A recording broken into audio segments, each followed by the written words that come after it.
Many call this such a tragedy.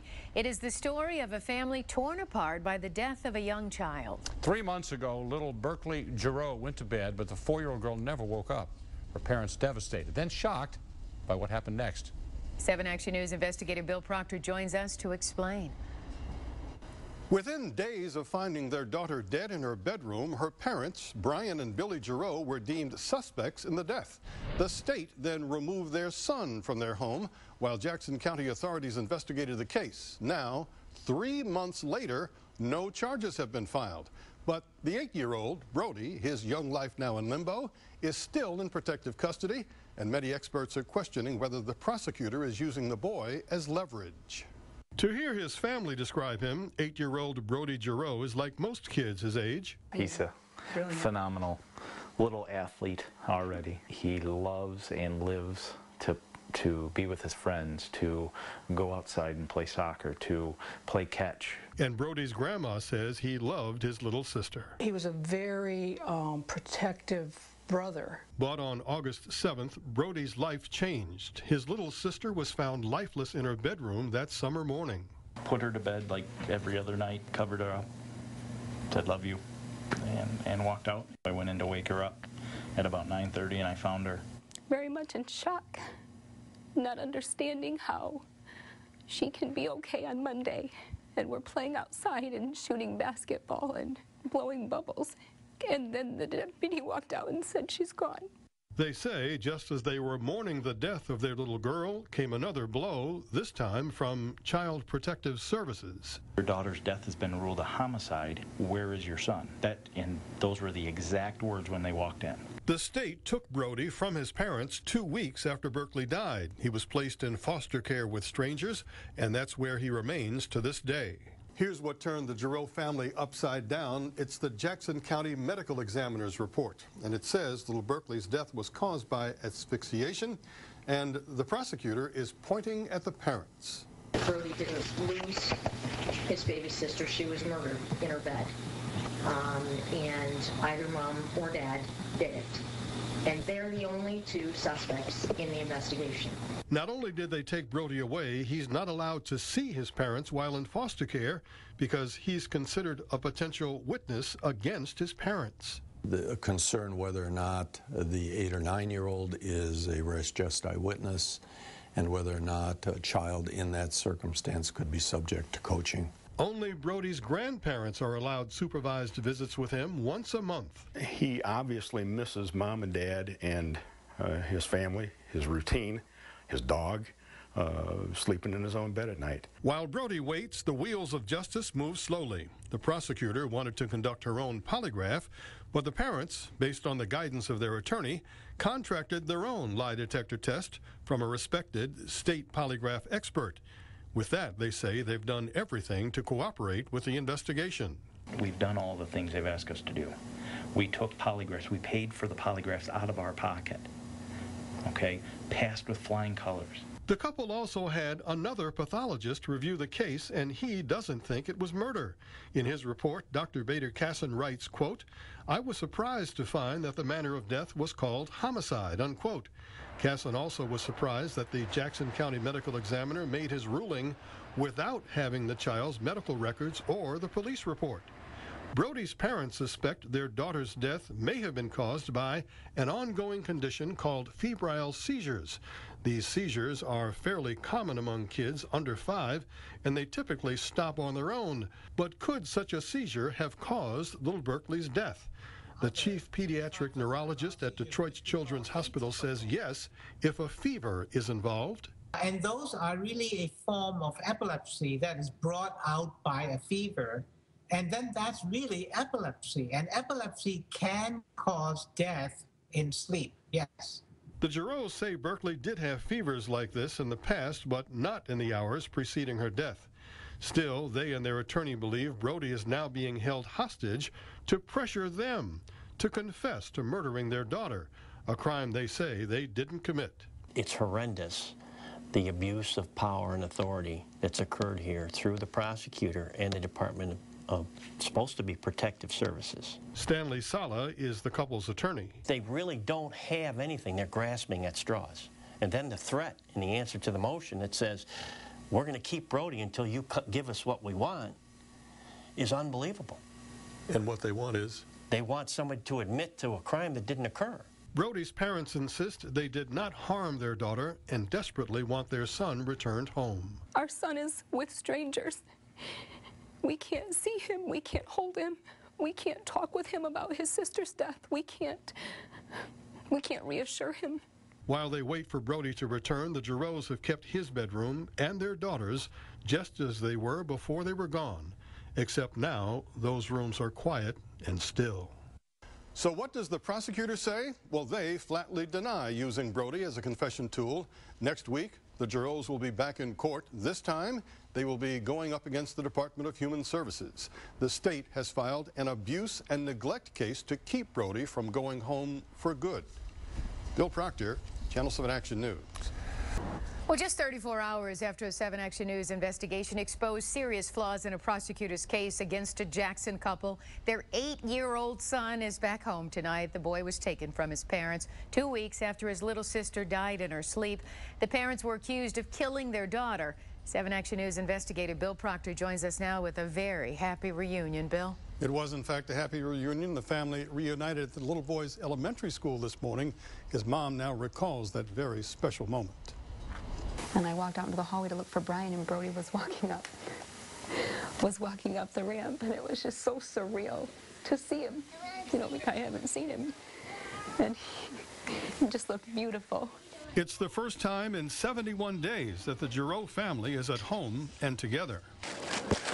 The first time since August that they are free to play ball in the yard together, and weeks since Brody was forced to live with foster care strangers after Child Protective Service workers took him from his parents. Brody remembers that day. They said that it could be a while from my parents, and I was actually really scared. Scared was just one of the emotions that consumed the parents after Brody's 4-year-old sister Berkeley died in her sleep. 2 weeks after her passing in her sleep, the Jackson County medical examiner ruled the death a homicide. But the Giroux fought back. They took and passed polygraph tests that they paid for to demonstrate that they had nothing to do with the 4-year-old's death. This is the assistant prosecutor that didn't believe their claims of innocence and told the court why Brody should be removed from his parents. That Brody didn't lose his baby sister. She was murdered in her bed. And either mom or dad did it. And they're the only 2 suspects in the investigation. This is the same assistant prosecutor who withdrew the petition to take Brody from his parents early this morning.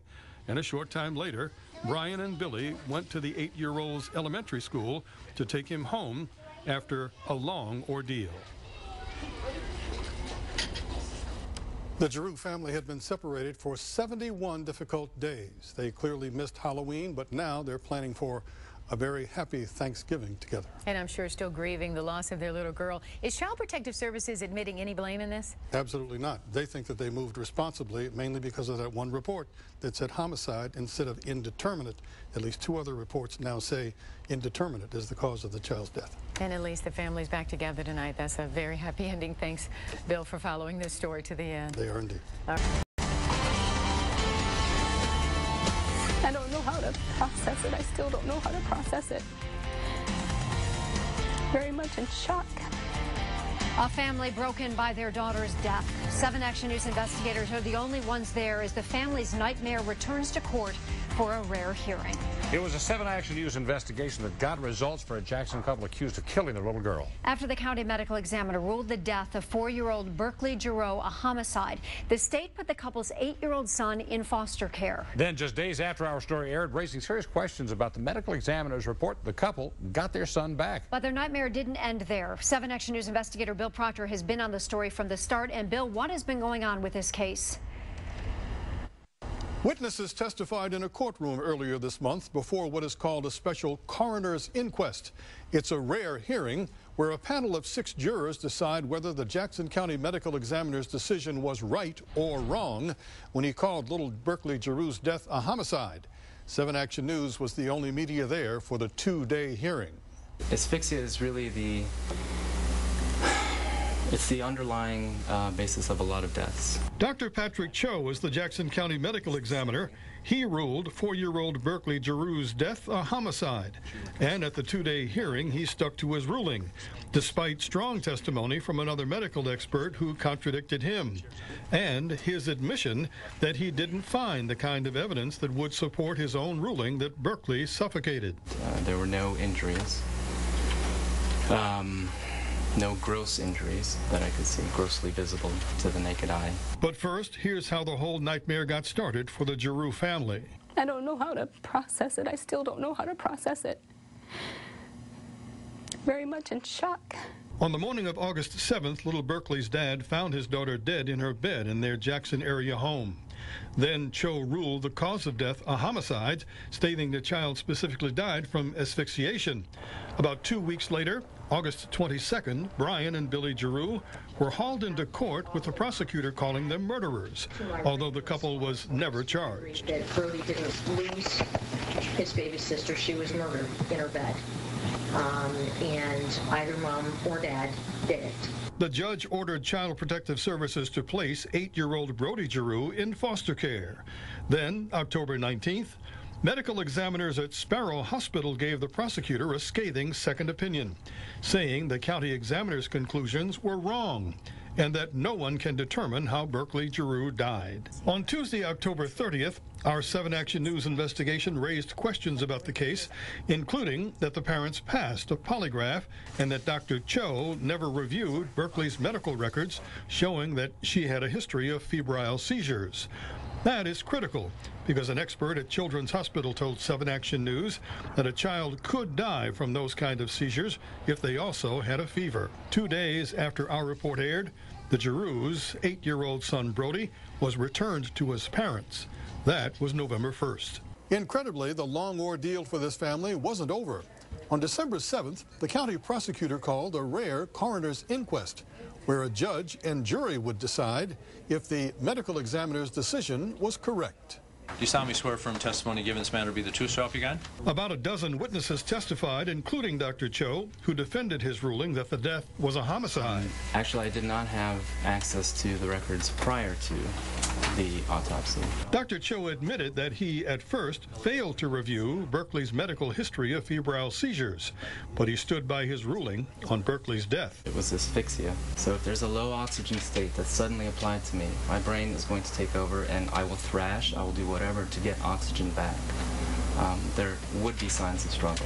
But Dr. Cho admitted there were no signs of a struggle anywhere on Berkeley's body, which brings us to this report compiled by 4 forensic pathologists at Sparrow Hospital.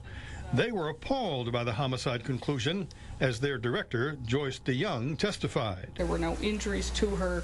There was no evidence of poisoning. There was just nothing to support that finding other than she died. It was a conclusion that I simply couldn't even come close to. Dr. DeYoung was the last to testify in the 2-day coroner's inquests. When it was over, 5 of the 6 jurors agreed. The cause of death for 4-year-old Berkeley Giroux is indeterminate because no expert can say without serious questions why a child with her medical history died. At this stage, the Giroux family tells me they can finally breathe and mourn the loss of their youngest child while trying to make the best possible life for their son. Bill Proctor.